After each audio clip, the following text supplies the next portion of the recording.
Yeah, just tell us why you have taken this place in short.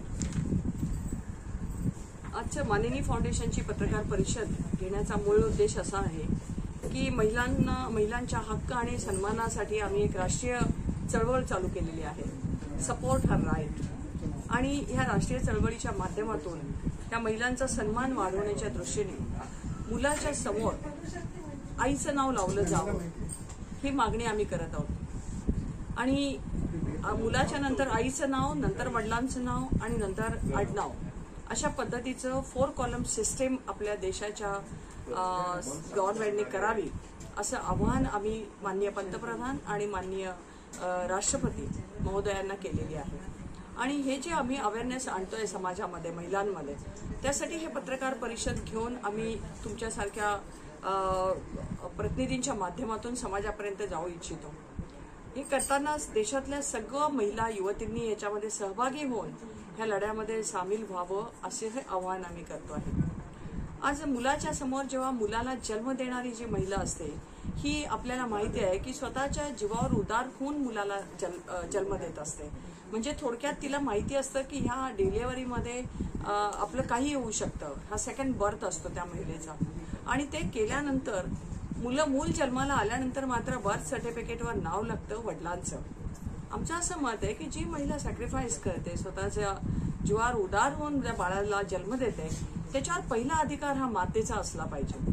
आणि हा मातेचा सन्मान आहे की तिचं नाव त्या मुलांनी रोज लिहिलं पाहिजे. रोज लिहिलं म्हणजे एक सन्मान त्याच्या मनामध्ये आपल्या मातेबद्दलचा निर्माण होऊ शकतो.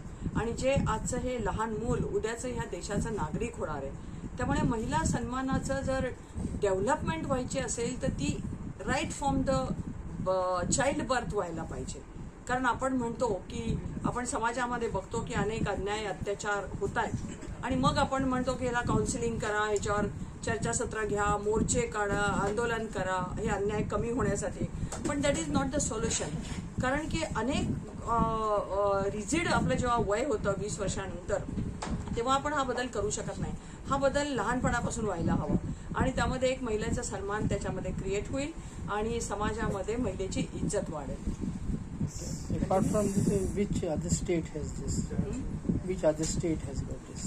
आत्ताच आम्ही महाराष्ट्रामध्ये आम्ही ही चळवळ गेल्या 1-1.5 वर्षापासून राबवत होतो आणि याची खूप मोठी आम्ही वेगवेगळ्या शहरांमध्ये आणि जिल्ह्यांमध्ये पूर्ण राज्यभर आम्ही ही चळवळ उभारली. आम्ही मुख्यमंत्री आणि राज्यपालांपर्यंत याचा पत्रव्यवहार करून त्यांना भेटून याची विनंती केली.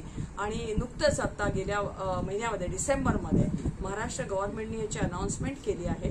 आणि ही अनाउन्समेंट आता महाराष्ट्रामध्ये झाली तशी वेगवेगळ्या राज्यांमध्ये आता आम्ही गोव्याला आता सुरुवात केली आहे. पुढच्या महिन्यामध्ये कर्नाटकमध्ये आमची पत्रकार परिषद आहे.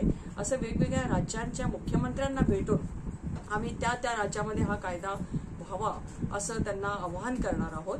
आणि सायमल्टेनियसली सेंट्रल गव्हर्नमेंटला पण आम्ही अप्रोच झालेलो आहे.